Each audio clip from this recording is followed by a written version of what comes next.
자, 그러면 그 파트 3 생체 역학 공부해 보도록 하겠습니다. 자, 생체 역학에서는 이제 생체 역학 일반하고 생체 역학 응용이 있고요. 자, 그러면 챕터 1장 그 생체 역학 일반. 그럼 생체 역학의 정의는 좀 알고 계셔야 되겠죠? 자, 요 정도. 그래서 생체 역학은 인체의 힘과 힘의 영향에 대해서 연구하는 학문입니다. 그래서 일반 역학이 있지만 이제 사람에 대해서 본다. 그래서 생체 역학이다. 이런 말을 쓰는 거죠. 동력학은 이제 정지된 거에 대해서 본다. 정지에 있는 물체에 대해서 그 분석하면 동력학, 정력학, 스태틱이죠, 스태틱. 그리고 그 동력학은 다이나믹스, 그래서 움직이는 물체에 대해서 보는 겁니다. 그리고 이건 뒤에 이제 분류표가 나오니까 거기서 말씀드리고, 여기 분류표가 나오죠? 그럼 응용역학에서는 강체역학하고 변형역학, 유체역학이 있어요. 그럼 유체역학은 액체 기체니까 됐고, 변형체역학은 스프링이라든가 저기 그 플라스틱처럼 뭐 열이나 이런 걸 가하면 형태가 변형된다던가, 그리고 이제 떡이라든가 뭐 그 혈액처럼 그 저기 점성을 갖고 있는 것은 점탄성 그 이라고 그러죠. 자, 그리고 이제 이게 중요합니다. 이게. 그래서 강체역학은 리지드 미케닉스. 그래서 외력을 가했을 때 변형이 일어나지 않으면 강체라고 그래요. 이 안에는 정지된 거에 대해서 보는 정역학이 있고, 움직이는 거에 대해서 보는 동역학이 있는데, 이 동역학 안에는 다시 운동학과 그 운동역학. 그러니까 여기도 동역학이고 여기도 동역학이니까 이상하죠. 그러니까 운동역학이라고 번역하는 게 나을 것 같아요. 운동역학. 그래서 얘는 그 위치, 속도, 가속도까지만 분석해요. 운동학은 이제 위치, 속도, 가속도까지만 분석하고, 운동역학은 그 위치, 속도, 가속도 외에도 F는 MA, 힘까지 해석을 합니다. 그래서 운동학은 힘까지 해석을 안 하고, 그 운동역학은 힘까지 해석을 하면 운동역학이라고 한다. 자, 그렇게 판단을 하시면 되는 거예요. 근데 여기 앞에 운자가 빠졌어. 운자가 운동역학. 자, 요 정도 보고 큰 개념을 이제 알았으니까. 그래서 그 뉴턴의 제2법칙이 나오는데 뭐 F는 MA를 모르는 사람은 없기 때문에, 자, 요 정도 말씀드렸고, 그래서 그 질량과 무게 이런 거는 다 뭐 모르는 사람이 없어. 그래서 힘도 마찬가지고, 속도, 가속도. 그래서 위치를 미분하면 속도를 얻고, 속도를 미분하면 가속도를 얻죠. 어, 운동량. 운동량 같은 경우에는 물체의 질량과 속도의 곱인 벡터량으로 단위는 이렇게 됩니다. 그래서 질량 곱하기 속도로 정의된다. 그래서 요 정도는 그냥 한번 보시고요. 각 운동량. 이 각이라는 말에 붙으면 이제 회전이야, 회전. 회전이다 보니까 이제 관성 모멘트가 있고요. 즉, 현재 상태를 얘가 회전하면 계속 회전하려는 성질이 있죠? 그래서 관성 모멘트가 있고, 거기에 대해서 회전 속도. 그래서 IW. 그래서 각 운동량은 이 I가 이너시아의 약자예요. 이너시아. 관성이 이너시아. 자연계는 현재 상태를 유지하려고 하는 그 성질이 있죠. 고집이. 예, 그래서 이제 이걸 관성이라고 그래요. 충격량도 가끔씩 객관식이 나오는데, 물체의 힘을 작용하여 운동 상태를 바꿀 때 가한 충격의 정도다. 그래서 충격량과 시간을 곱한 벡터량이다. 그래서 힘하고 시간 간격을 곱하면 충격량이 된다. 자, 요 정도 설명드리고요. 그 다음에,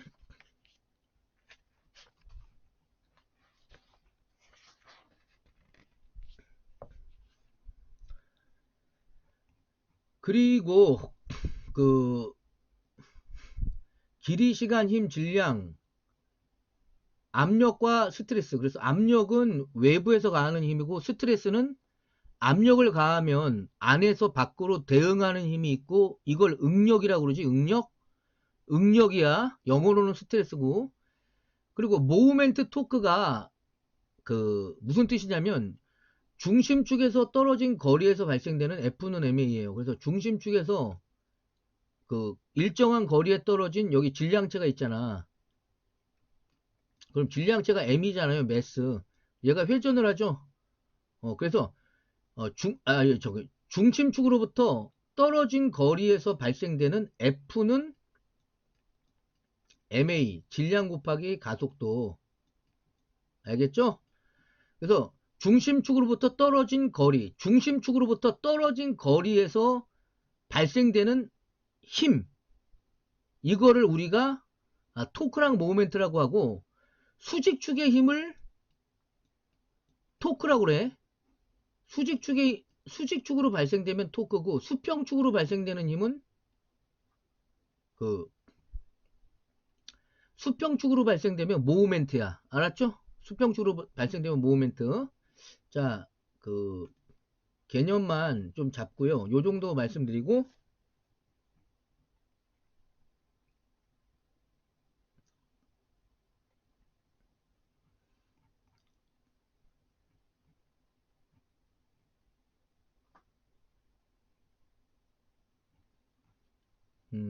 나머지는 그냥 보셔도 됩니다. 그리고 제가 말씀드린 것만 꼭 보세요. 일단은 그게 공부하는 요령이니까. 하여튼 응력이라는 것은 뭐 수직 응력이든 뭐든 간에 힘이 그 힘이 단면적을 누르는 거잖아. 그죠? 그래서 F 나누기 A가 돼. 그래서 이걸 왜 설명드리냐면 주관식으로 이렇게 나와. F는 힘이고 A는 단면적이다. 그러면 뭐 프레저 압력 공식을 유도하시오.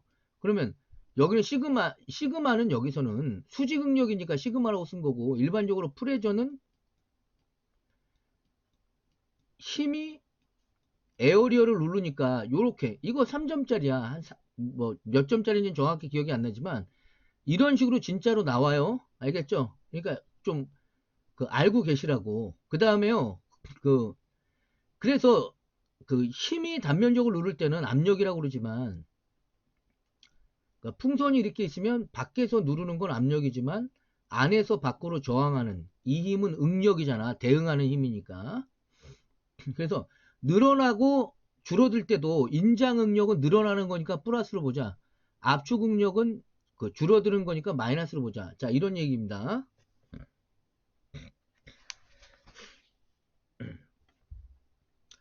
자, 그 다음에 이제 그 변형률 얘기가 또 나오죠. 앞에서도 계속 공부했지만, 그, 야, 이런 건 다 똑같은 얘기야. 응력은 압력하고 같은 뜻이잖아. 그러니까 됐고, 그 다음에 이거 입실론이 이제 그 변형률이잖아. 그러면 원래 길이분의 변형된 길이 이겁니다. 알겠죠? 그래서 이런 걸 공부하는 이유는 이 공식을 이용해서 문제를 풀어야 되거든. 알겠죠? 그러니까 이런 걸 좀 기억하시라고요. 주관식으로도 나오고 단순하게 보이지 말고 주관식으로 나오면 이렇게 공식을 유도하고, 만약에 푸는 문제로 나오면 이 공식을 이용해서 원래 길이에 대해서 변화된 거를 빼주라고. 위는 여기는 원래 길이고. 됐죠? 그래서 여기 물체가 인장 상태가 되면 그 길이가 증가할 것이며, 입실론 이 그 수직 변형률이 L분의 델타 L이야. 변형률이니까. 그래서 그 델타 L은 플러스고 압축 상태면 줄어들었으니까 마이너스가 된다. 증가하면 플러스, 압축되면 마이너스. 그 다음에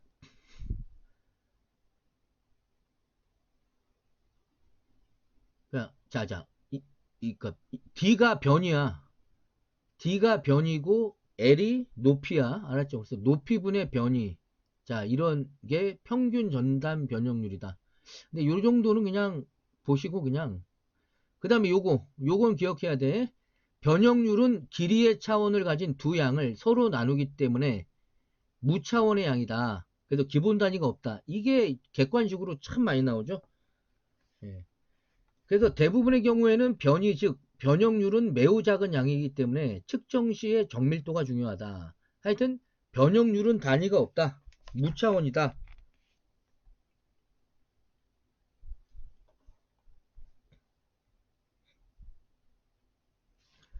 그 다음에 응력 변형률 선도, 이거는 전에도 공부했죠. 그래서 저 응력이 가해지면 변형률이 있는 거잖아. 그러면 잠깐 이 그래프가 나와도 풀 수가 있죠. 이 P는 비례한계를 의미하고 비례한도고 E는 탄성한계. 이 P가 비례한계, E가 탄성한계. 얘가 탄성한계고 Y가 항복점, U가 극한응력, 그리고 R이 뭐야 이제 파단점.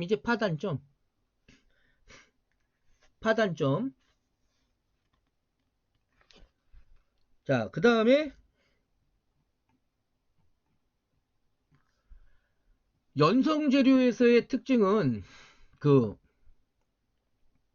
파괴가 일어나기 이전에 큰 소성 변형이 일어나지, 변형이 먼저 일어나잖아. 근데 연성이라는 말은 그 늘어나거나, 아니 그러니까 그러니까 유연성을 의미한다고 그랬죠. 유연성. 알았죠? 연성 재료는 유연성이 있는 재료야.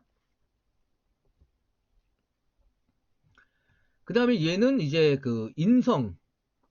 취성. 그래서 재료 1은 재료 2보다 그 연성이고, 그죠? 그리고 취성은 낮다. 깨지지는 않고 얘가 더 잘 깨지고, 그 다음에 그 자, 이런 식으로 일단 생각해 보시면 되고, 그 다음에 앞에서도 공부했죠. 이 면적을 인성이라고 그런다고 그랬지. 인성. 자, 그래서 앞에서 공부했던 그 저기 변위 응력 곡선을 하나씩 여기서 다시 설명한 거야. 책에서는. 그 다음에 그 이것도 앞에서 공부했잖아. 그 푸아송비. 그래서 푸아송비는 어떤 구조물이 단축 인장을 받게 되면 횡단면의 크기가 감소하면서 동시에 하중이 작용된 방향으로 늘어난다. 그래서 앞에서 몇 페이지에서 봤는지 앞에서 봤지만은 그 그러니까 그 측면 방향 변형률이니까 이게 횡방향이네. 횡방향 변형률이고, 앞에서도 공부했습니다 이거. 그리고 축방향. 이건 축방향이지. 축방향 변형률은 종방향이잖아. 얘는 종방향. 옆에다 이렇게 이퀄 붙이고 쓰세요. 그러니까 횡방향 나누기 종방향 쓰고, 또 이퀄하고, 그리고 이 종방향은 이제 위아래니까 신장 변형이지. 얘가 이제 신장 변형이야. 알았죠? 그럼 얘를 공식으로 만들면 어떻게 돼? L분의 그 축방향 변형률은, 왜 이래 이거. 축방향 변형률은 L분의 델타 L이 되고, 요게 이제 이거고, 분의 이게 책대로 하면 R분의 델타 R이 되죠. L분의 델타 L분의 R분의 델타 R. 자, 책으로 설명하면 이제 이렇게 된다. 아까 이게 몇 페이지 있었냐면, 어,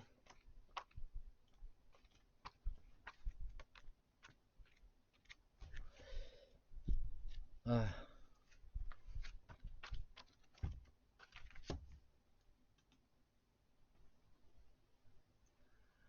그 페이지 38페이지 있죠? 페이지 38에서 이미 설명을 했거든. 근데 여기서 또 한 거야, 지금. 또 나와서. 알겠죠? 페이지 38을 보시면은 역류라고 포화송비를 제가 이미 다 설명했지. 그리고 지금 이 공부하는 게 사실은 앞에서 이미 봤던 거잖아. 여기는 기계적 특성이다 보니까 또 반복돼서 나오는 거고 더 자세하게 나오는 거잖아요. 이 그래프도 다 앞에서 어느 정도는 다 공부했고. 아셨죠? 앞에서 공부한 거의 연속입니다. 자, 그 다음에 이 혈액 때문에 점탄성 여기서 좀 문제가 나오는 것 같더라고. 그래서 조금 설명을 좀 드리면,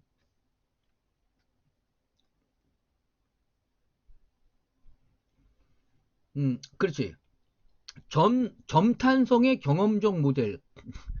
여기서 조금 문제가 나오는 것 같아요. 그래서 스프링과 대시폿은 완충기라고 그랬잖아. 완충. 그래서 스프링과 대시폿은 점탄성 모델 분석의 빌딩 블록으로 구성된다. 그래서 한마디로 다른 어려운 말이 아니라 이런 식으로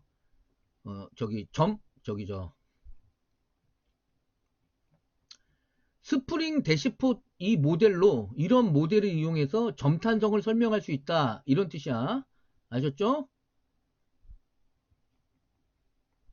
자, 그래서 스프링과 대시폿은 점탄성 모델을 분석할 수 있는 도구가 된다. 그렇게 생각하시면 될 것 같고, 스프링과 대시폿은 다양한 형태로 서로 연결되어 경험적 점탄성 모델을 구성하기 위해 사용되고, 그리고 여기 스프링에서 외력이 사라지면 변형이 완전히 회복되는 반면 대시폿 완충기에서 변형은 영구적으로 변형이 생기면 불가역적으로 계속 변형된 상태를 유지한다. 이런 뜻이야. 그래서 요게 또 사지선다로 또 많이 나와. 은근히 이게 나오더라고. 요것도 마찬가지고 좀 알고 계세요. 그래서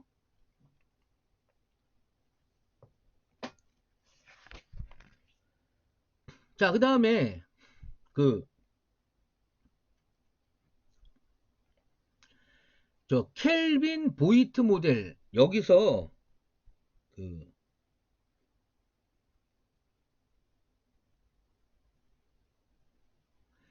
그러니까 그 켈빈 보이트 모델에서 하여튼 켈로 시작하면 병렬이죠. 알겠죠? 병렬이야. 그래서 이렇게 생각해봐. 켈빈 보이트 두 사람이잖아. 두 사람이니까 병렬이다. 뭐 이렇게라도 기억을 해야 돼.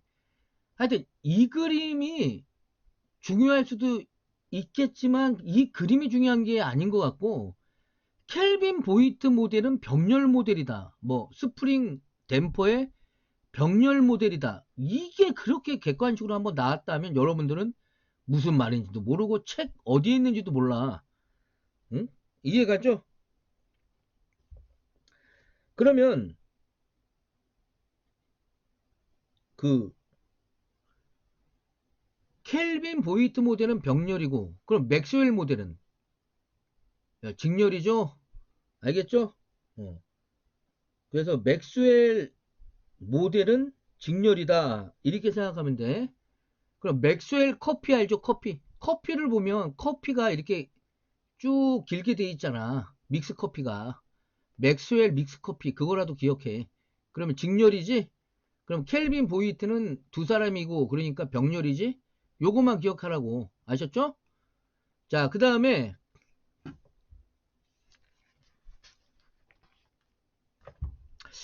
그리고 여기도 좀 은근히 나오는데 사지선다용으로 그 재료의 시간 의존성 반응에서 그 어,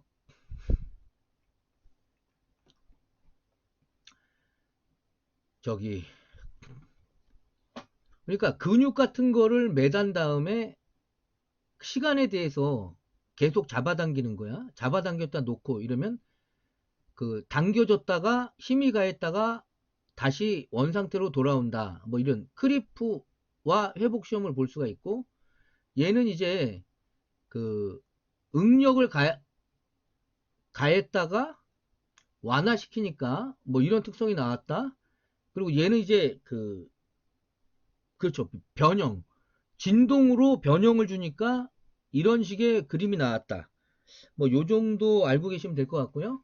그래서 사실은 여기 설명이 있습니다. 이렇게. 그래서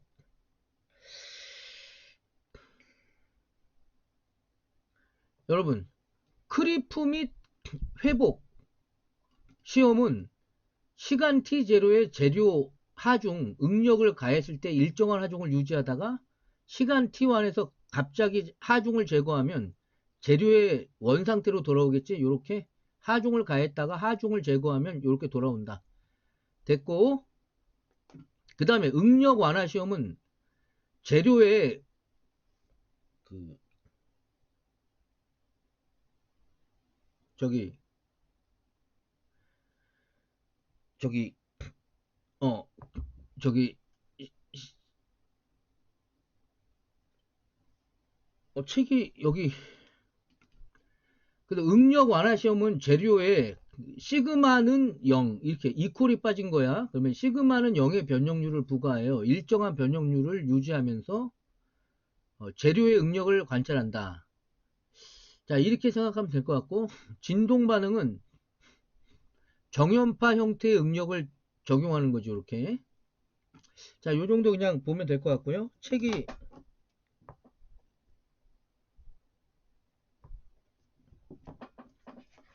그 다음에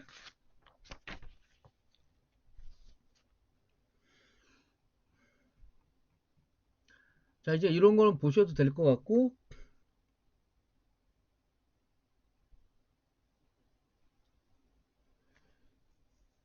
요거 좀 이거 꼭 알고 계세요. 작용된 응력이 제거되면 원래의 크기와 모양으로 재료를 회복하는 데 쓰인다. 자, 그래서 이거 탄성체 얘기죠. 탄성체. 그 다음에 그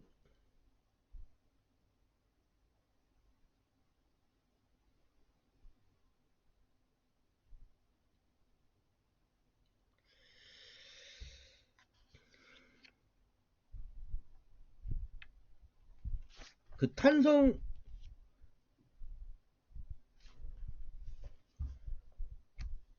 자, 그 다음에 그러니까 저기 탄성 재료. 아, 여러분, 그럼 내가 질문 하나 줄게. 하중을 가한 뒤 다시 0으로 돌아오는 재료는 뭐죠? 하중을 가한 뒤 다시 0으로 돌아오는 재료는 탄성 재료지. 알겠죠? 요런 걸 좀 알고 계셔야 돼. 왜냐면 이게 주관식으로 충분히 그 2000 몇 년도에 한번 나왔어 이게. 근데 이 그림을 또 낼 수도 있겠지만 이 그림은 뭐에 대한 그림이냐 이렇게 낼 수도 있겠지만 말로는 그 하중을 가한 뒤에 0으로 돌아오는 재료는 이렇게 해서 한번 나왔던 것 같아. 알았죠? 꼭 알고 계셔. 이런 그림도 얼마든지 나올 수 있겠죠? 아, 그리고 점탄성 물체 이것도 좀 알고 여기서부터 여기까지. 그래서 점탄성 물체는 변형 에너지의 일부는 위치 에너지로 물체에 저장되고 일부는 열로 방사된다.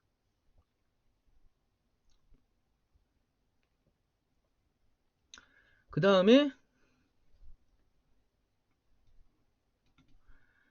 그리고 대시포트가 이렇게 써 있지만 이게 완충기라고 그랬잖아. 대시판. 그래서 요거 꼭 이거 그냥 여기서부터 여기까지 좀 알고 계세요. 그래서 스프링에 그러니까 스프링에 저장된 위치 에너지는 스프링의 변형을 회복하는 데 쓰이지. 그래서 스프링은 원상태로 돌아오지만 대시포트에 의해서 변형이 일어날 때는 원래 형태로 돌아올 에너지가 없어. 그죠? 그래서 변형 그대로 유지된다. 아까 앞에서도 이 설명을 드렸지 한번. 그 다음에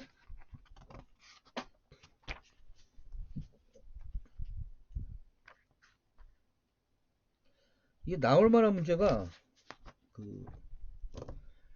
그 다음에 앞에서도 공부했지만 뉴턴 유체 있죠? 그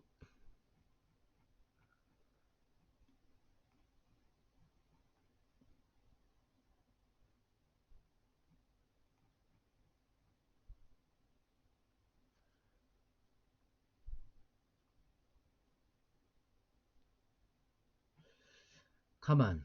여러분, 219페이지에 요거는 앞에서도 공부했지만 여기 정리가 되어 있으니까 요거 좀 알고 계세요. 자, 219페이지 피세요. 앞에서 다 설명했고 여기 한 번 더 나왔으니까 다시 보세요, 여러분들은. 그리고 유체역학. 그래서 혈액. 여기 나와 있지? 그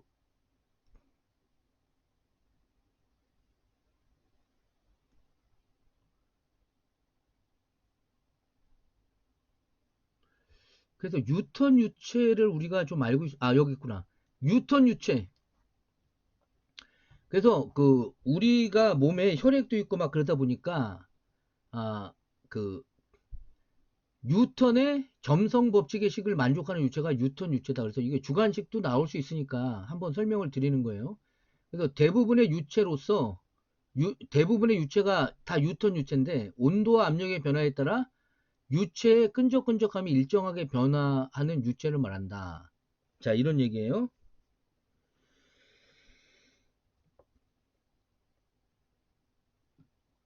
자, 근데 비유턴 유체는 어떻게 돼? 온도와 압력이 변하면 그 유체의 끈적끈적함이 일정하지 않게 변화하는 유체. 이거는 비유턴 유체고, 일정하게 변하는 유체는 유턴 유체야.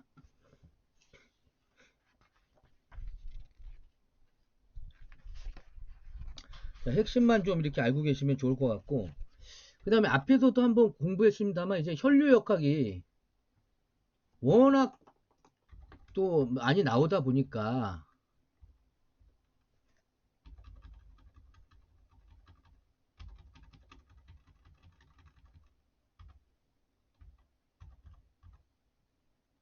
응? 혈류역학 넘어갔네?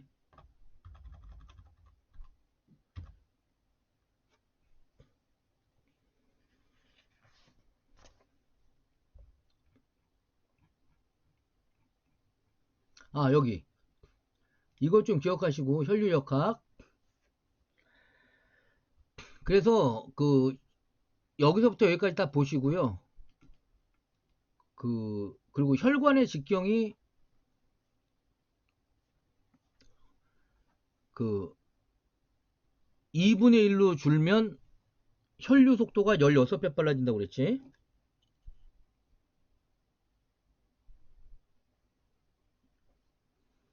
음, 자, 요거는 좀 이렇게 한번 읽어보세요.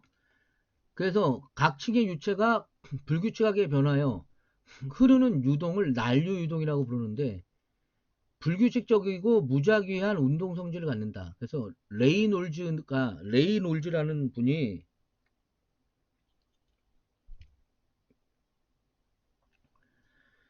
저 혈관의 직경 밀도, 속도를 곱한 것을 점도로 나눈 변수가 어느 정도인가 이거를 이제 수식을 만들면서 유동 상태가 측류에서 난류로 변해가는 것을 실험적으로 이제 만들었는데 그럼 이게 객관식으로 가끔씩 어떻게 나오냐면 이 레이놀즈 수가 있는데 얘가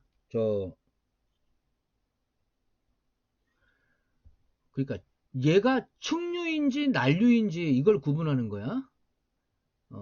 그래서 이, 얘가 충류냐 또 난류냐 그러니까 충류냐 난류냐 이걸 구분하는 데 쓰는 거거든. 근데 책에 이렇게 써 있다 보니까 이게 뭔 말인지도 모르고 시험장 딱 갔더니 사지선다형으로 다음 중 맞는 것을 고르시오 해놓고 레이놀즈 수는 유체가 충류인지 난류인지를 예측하는 데 쓴다. 이 말이 나오거든. 그럼 여러분들은 전혀 그걸 모르고 나올 수 있다니까 그렇게. 그럼 여러분들은 전혀 모르고 틀리는 거지. 그러니까 레이놀즈 수는 유체가 충류인지 난류인지를 예측하는 데 쓰는 거야. 그걸 알고 계시면 돼요.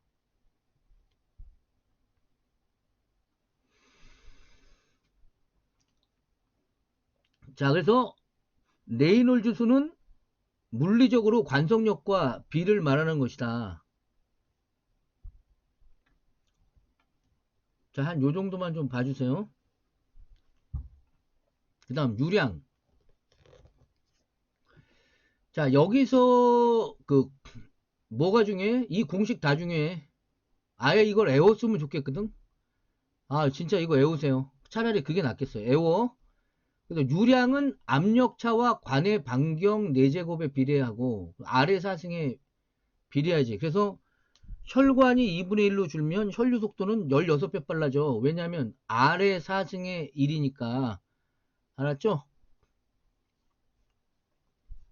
그래서 얘를 푸아지유의 법칙이라고 하고 또 손으로도 써보시고, 그래서 델타 P는 압력차, 뮤는 점도, Q는 유량, R은 반경의 내경, L은 길이 변화, 이런 걸 나타냅니다. 예, L은 길이 변화. 그래서 이렇게 조건을 주고 식을 완성하라고 한 적도 있고, 조건을 주고 이 식에다가 대입해서 보는 그런 방식도 있다. 그렇게 보시면 되고,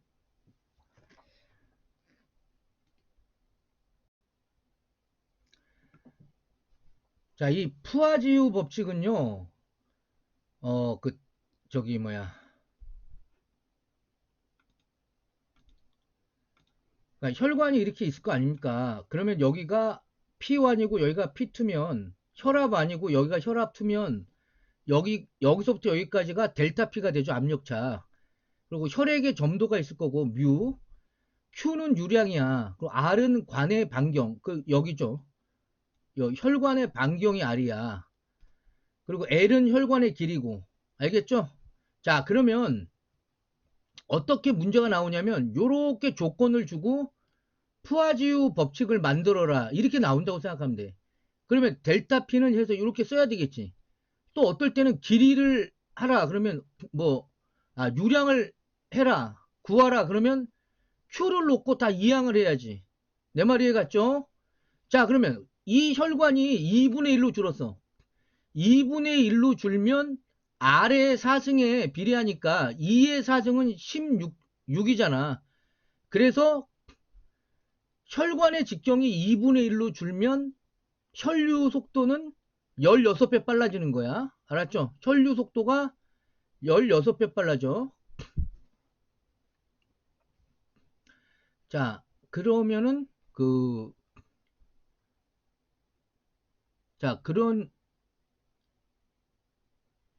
자, 그렇게 보시면 되죠. 그 다음에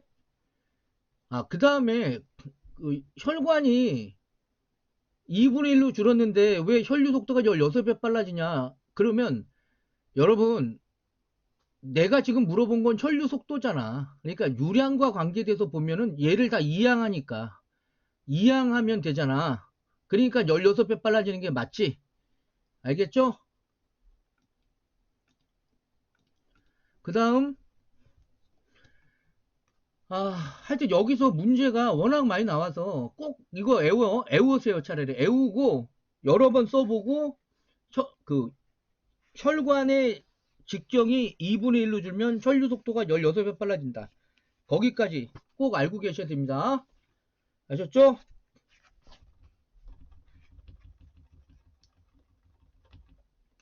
자, 그 다음에 생체 역학응용.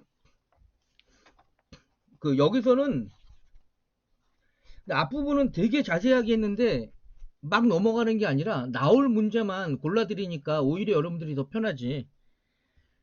그러면 의지학에서 생체 역학응용 2장인데 의지 보조기잖아.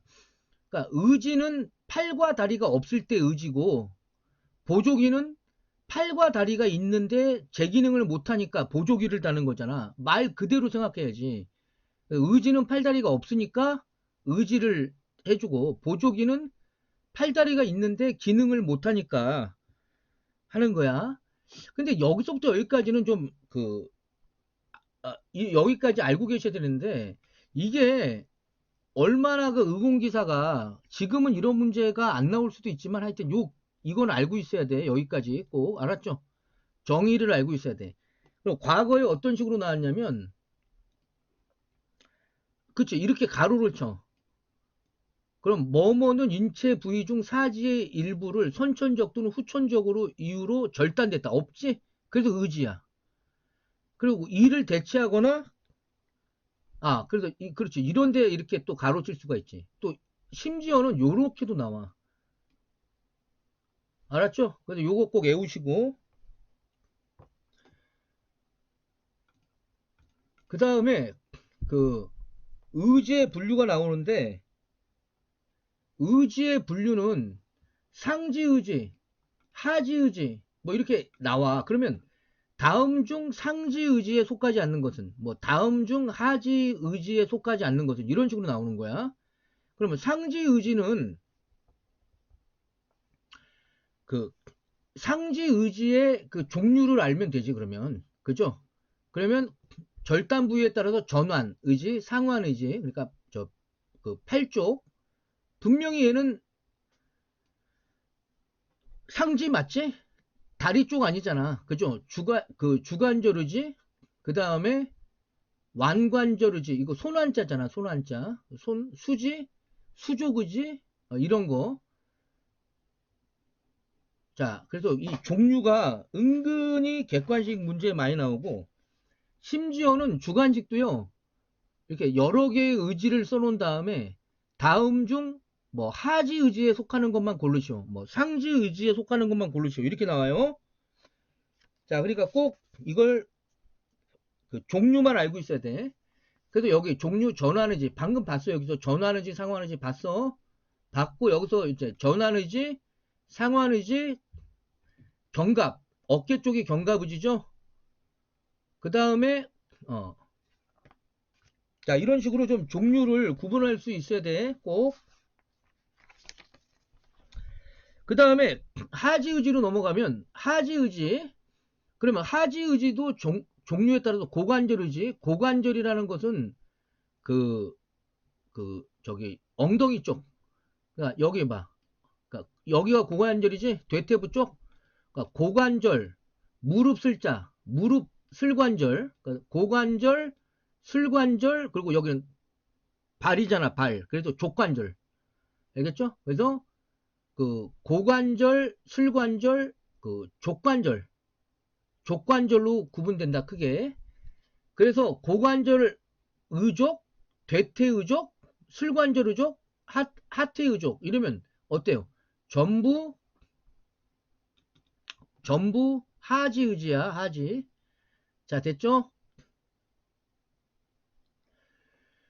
그리고 구성은 스탬프를 전체를 감싸는 소켓이 있고 현수장치, 매다는 장치, 외장, 각 관절의 기능을 보상하는 목적으로 하는 관절장치, 족부 이렇게 구성돼. 가끔씩 또 이게 객관식으로 나오죠. 그래서 요거 좀 알고 계시고 이렇게 딱 봤을 때 어려운 부분은 아니니까 보시면 되고. 자 그러면 하지의지의 구성은 고관절, 대퇴의족, 슬관절 이렇게 말씀드렸고 하퇴의족 이렇게 나온다.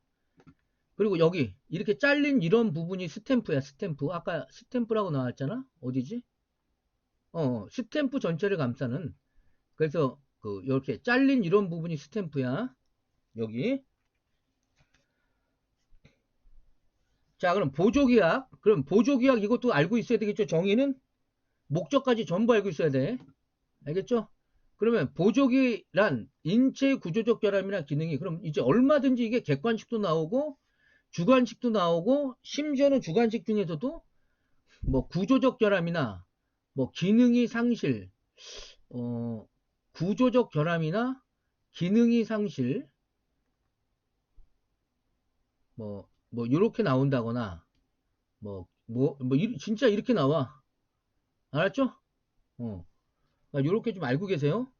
그리고 보조기의 목적 그러면 체중을 지탱해주고 그러면 체중을 지탱 병변 부위의 변형을 예방 뭐 고정 보호 불수되었거나 상실된 기능 보조. 그래서 어디가 가로수기로 나올지 나도 몰라.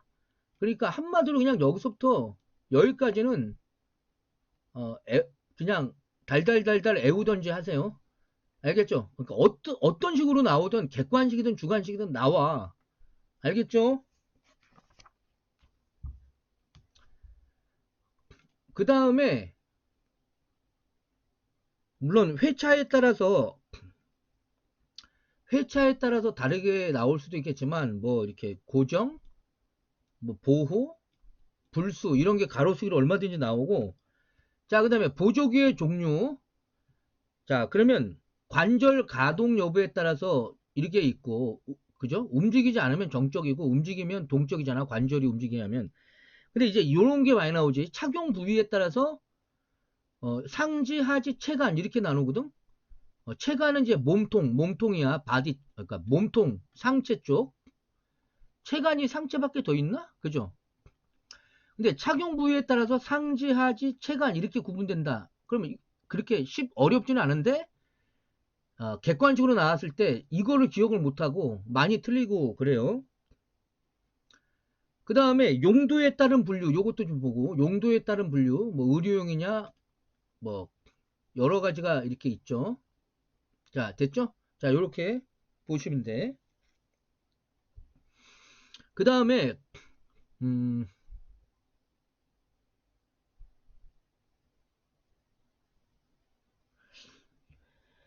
상지 보조기는 나머지는 다 상지에 대한 얘기를 해서 이해가 금방 돼. 근데 이거 하나만 좀 밑줄 긋고, 상지 보조기는 체중 부하에 대해서 크게 고려를 할 필요가 없지.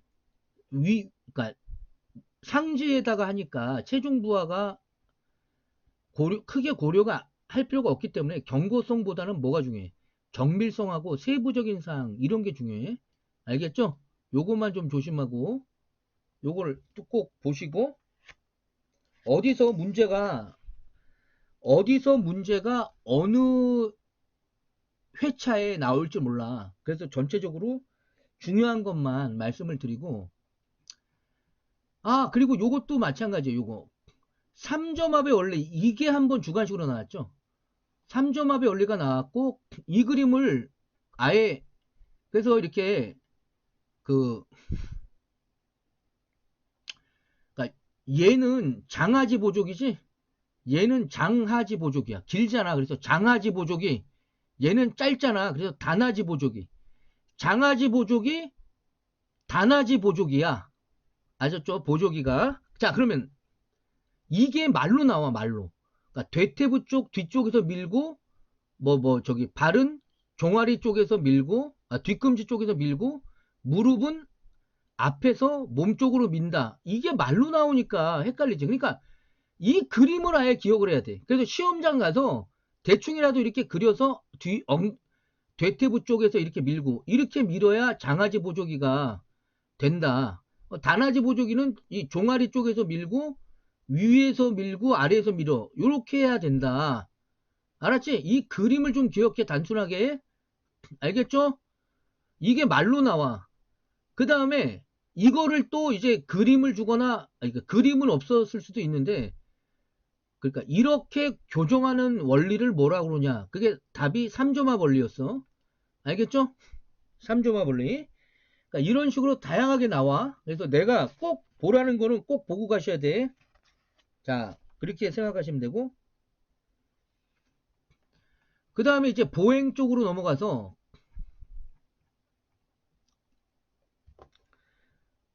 그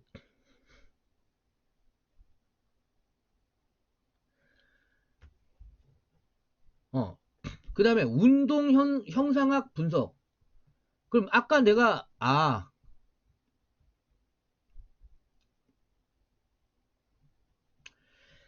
이 운동 형상학이 그 키네매틱스야. 키네매틱스. 아까 거기서 그냥 영어를 알라고 그럴 걸 조금 잘못했네. 이게 한국말로 번역이 되다 보니까 많이들 여러분 178페이지 178 178페이지 빨리 피세요. 그러면 178페이지를 보면 거기 그 표 1-1에 운동학이 키네매틱스잖아. 그리고 운동 역학이 키네틱스잖아. 그래서 키네매틱스가 운동 형상학이야, 얘가. 그러니까 어떤 사람들은 키네매틱스를 운동 형상학이라고 번역을 하더라고, 또. 알았죠? 그래서 얘는 운동 형상학이야. 운동학? 그럼 무슨 뜻이야? 변이 속도, 가속도까지만 해석을 하고 힘은 해석 안 한다고 그랬지? 알겠죠? 그러면 힘까지 해석하는 건 운동역학이야. 알았죠? 그러면 키네틱스야. 그러니까 그림, 표 1-1에서 운동학은 변이 속도, 가속도까지만 해석하고 힘은 해석 안 해. 그걸 운동 형상학이라고 산다고 같은 말이다고. 거기 키네매틱스 운동학, 운동 형상학 같은 말이고, 키네틱스 영어로 그 키네틱스는 포스까지 힘까지 해석하는 거야 걔는. 그래서 그 운동역학이야. 원래 힘까지 구하는 건 대단히 어렵기 때문에 이 동역학이 크게 운동학하고 운동역학으로 다시 나눕니다. 표 보듯이.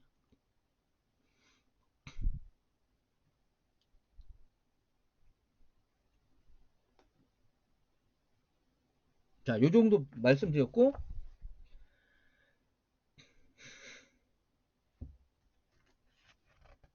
아니야, 이건 다 된 것 같아. 어차피 요 정도는 됐고, 그리고 이거는 지금 인체 움직임에 관한 용어지만 우리가 이제 기초의학 및 생리학에서 이걸 공부를 했어요.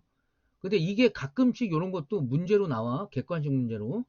그러니까 의미를 여러분들이 다시 보시면 되고, 그리고 보행에 사용되는 용어. 여기서 그 보장, 활보장, 속도 요거 좀 보시고, 속도는 활보장 곱하기 분속수 요것도 알고 계시면 돼.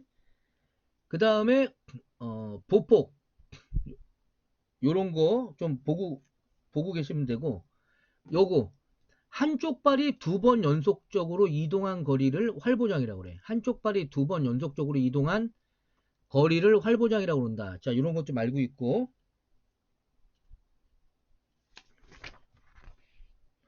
그 다음에 요거 여러분,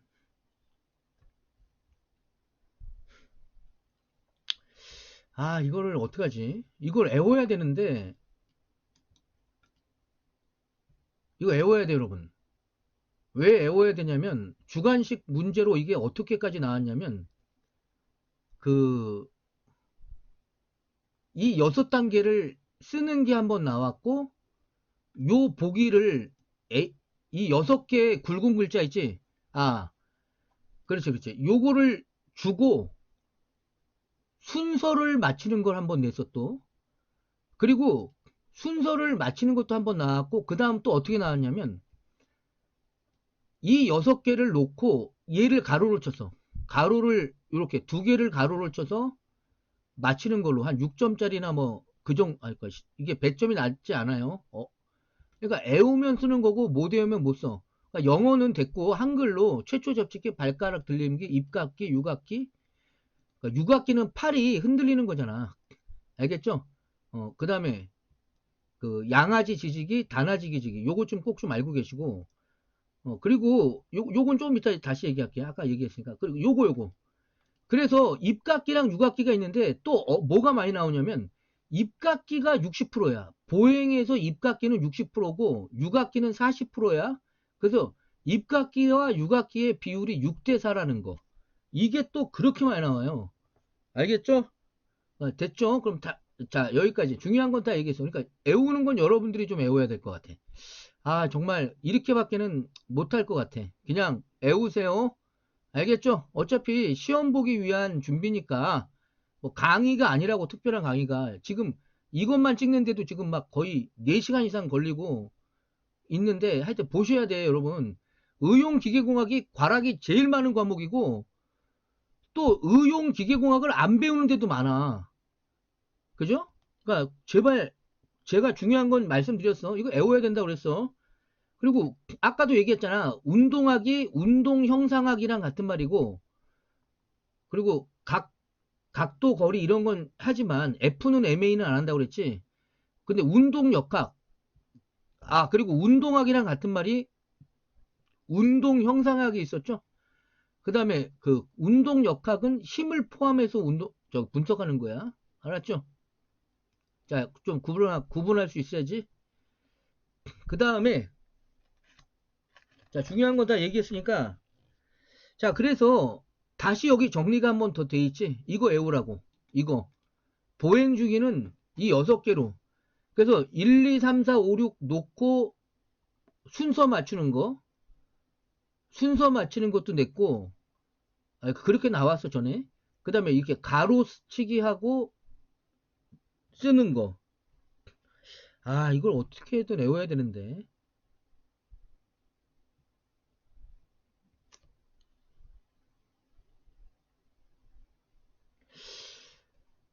하여튼 시험장 가서 그 앞 글자만 발발중 써놓고 밑에다가 그 접접입 들들유 뭐 요렇게 밑에다 또 쓰는 거야. 알았죠? 어떻게든 외워야 된다는 뜻이야. 알았죠? 그래야 시험 문제 맞출 수 있어요. 알면 합격이고 모르면 틀리는 거야. 그래서 뭐 의공기사 시험이 어려운 거죠. 뭐 어떡하겠습니까? 그 다음에 쭉 넘어가면 한참 넘어가. 그러면 277페이지에 그 나이에 따른 보행이 나오는데 이것도 은근히 객관식으로 많이 나와요. 요거는. 그래서 그 나이에 따른 보행을 보면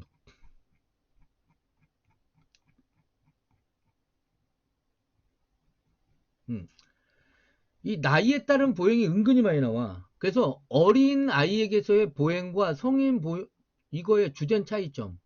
그러면 성인 보행은 보폭이 더 넓고 활보장이 크고 그 활보장과 속도가 더 낮고 속도는 낮죠 당연히. 분속도는 더 높다. 자 요렇게 좀 이거 좀 어린아이와 이걸 좀 보고 어차피 문제가 있겠네. 문제가 있으니까 좀 풀어보시고 알았죠? 자 그렇게 하시면 되고요. 그 다음에 그 마지막 챕터가 의용기계 요소야. 알겠죠? 의용기계 요소인데 잠깐만. 노인의 보행을 빼먹었네. 그러니까 하여튼 이게 은근히 많이 나와. 알았지? 그러니까 한번 보고 문제를 풀면서 이거를 보충하세요 스스로.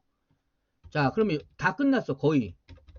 그리고 의용기계공학이 있는데 그 의용기계 요소가 있는데 여기서 한 문제가 나와요. 한 문제가.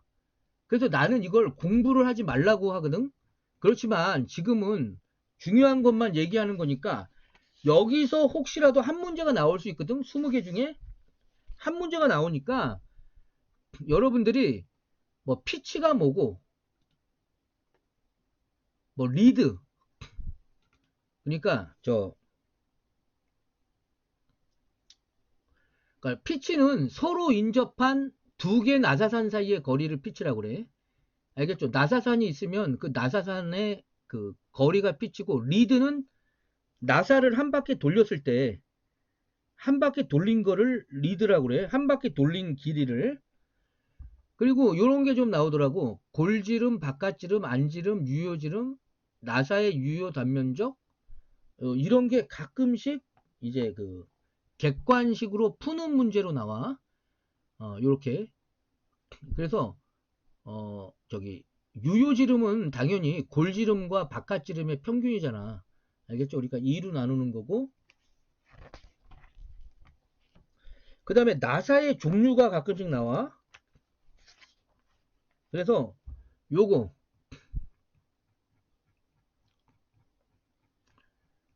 그러니까 이런 거 다 볼 필요 없다고 한 문제 나와 한 문제. 그러니까 여태까지 중요한 것만 계속 얘기했으니까 여러분들도 중요한 것만 보고 시험장 가셔야지. 그럼 여기에 설명은 돼 있어. 사다리꼴 나사, 톱니 나사 이렇게 돼 있지만 삼각 나사가 이 용도가 나오는 거야. 용도가. 그러면 그 삼각 나사는 일반 기계 조립용이라고 써 있지만 이게 그 그러니까 결합용이라고 써. 그러니까 일반적으로 우리가 결합을 할 때는 삼각 나사를 쓴다. 이렇게 써. 여기. 그러니까 일반 결합용, 일반적으로 결합용으로 쓴다. 일반 결합용 이렇게 쓰고 일반 결합용. 사각 나사는 사각형이니까 여기 물리잖아. 그러니까 힘이 잘 전달되겠지. 그래서 기계 바이슨 이런 데다 쓰지만은 얘는 힘 전달용. 힘 전달용은 사각 나사야. 알겠죠? 힘을 전달할 때는 사각 나사. 그 다음에 사다리꼴 나사는 그 사각나사는 힘을 전달하지만 사다리꼴 나사는 운동을 전달할 때 운동 전달용이야. 운동 전달용. 그리고 둥근 나사는 얘는 이제 그 알잖아. 백열구 전구 이렇게 빼면 여기 소켓이잖아. 그러니까 이물질 같은 게 안 껴 여기. 알았죠? 이물질 같은 게 안 들어가니까. 그래서 삼각, 사각, 사다리꼴 요 세 개는 좀 확실히 구분하고 가야 돼. 삼각 나사는 일반 결합용, 사각 나사는 그 힘 전달용, 사다리꼴 나사는 운동 전달용. 됐죠? 자, 그래서 요렇게 나오니까 그 보고 그 다음에 그러니까 이런 거 하나도 안 봐도 돼. 알았지? 안 봐도 돼 이런 거. 제가 하여튼 강의해서 중요한 것만 보고 가도 하여튼 그 의용기계공학은 그 괜찮게 나올 것 같아. 그러니까 이런 거를 문제로 내면 물론 틀려야지. 말이 좀 이상했나요? 그러니까 할 수 없다니까. 한 문제 나오는데 그러니까 그 의용 전달 요소에서는 한 문제 나와요. 여기선 와셔가 있는데 이제 와셔가 그, 그 암나사랑 수나사가 결합하는 게 와셔잖아. 그래서 체결 압력과 마모 등에 견딜 수 없을 만큼의 목재와 같이 연한 재료 이런 데는 와셔를 쓴다. 요것만 좀 기억하시면 될 것 같아요. 특징만 알면 되고. 그리고 베어링도 가끔씩 얘가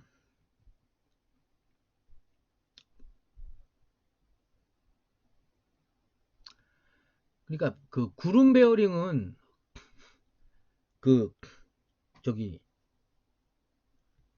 구름 베어링은 이제 미끄럼 베어링이 아니라 구름이잖아. 그러니까 이렇게 볼이 있는 거 이런 게 이제 구름 베어링이라고 생각하고 미끄럼 베어링도 어차피 볼이 있구나.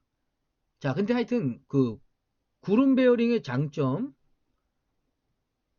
그 다음에 단점 요걸 좀 구분하면 좋을 것 같아. 그러니까 문제를 통해서 그냥 해결하세요. 요거 우리 책에 문제 나와 있죠. 그 그래서 미끄럼 베어링과 구름 베어링은 요거 보시고 저 크기가 미끄럼 베어링보다는 구름 베어링이 길이가 더 작겠지 당연히. 얘는 여러분 구름과 미끄럼의 차이 알겠지? 그러니까 여러분들이 그러니까 그 의자에 그러니까 회전 의자가 있잖아. 거기 앉아서 이렇게 돌아봐. 그럼 그건 구름이지 구름. 근데 미끄럼틀에서 타봐.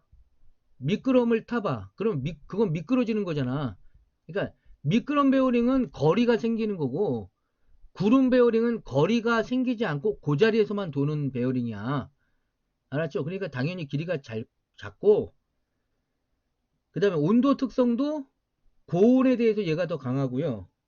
왜냐하면 얘는 그 자리에서만 돌고 미끄럼 베어링은 거리가 생기기 때문에 그 마찰열이 좀 빠질 수가 있잖아. 그러니까 얘가 고온에 강해야 되고 그리고 그 하중 방향 나머지는 읽으면은 다 이해가 가요.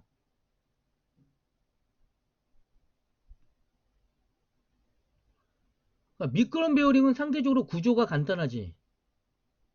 그렇지만 그 구름 베어링은 상대적으로 구조가 복잡해요. 자, 요런 것도 좀 보고. 자, 요 정도 보면 이제 다 했습니다. 다 했어요. 그러면 내가 이제 그 중요하다고 한 것만 여러분들이 좀 보고 가셔도 많이 그 맞출 수 있다. 자, 그렇게 말씀드릴 수가 있겠습니다. 자, 의용기계공학 장시간 공부하셨는데 아무튼 고생하셨고요. 과락이 제일 많이 나오는 과목이니까 여러분들이 그 제 동영상 강의와 함께 그 공부를 좀 해주시면 좋을 것 같아요. 자, 그러면 여기서 마치도록 하겠습니다. 자, 감사합니다.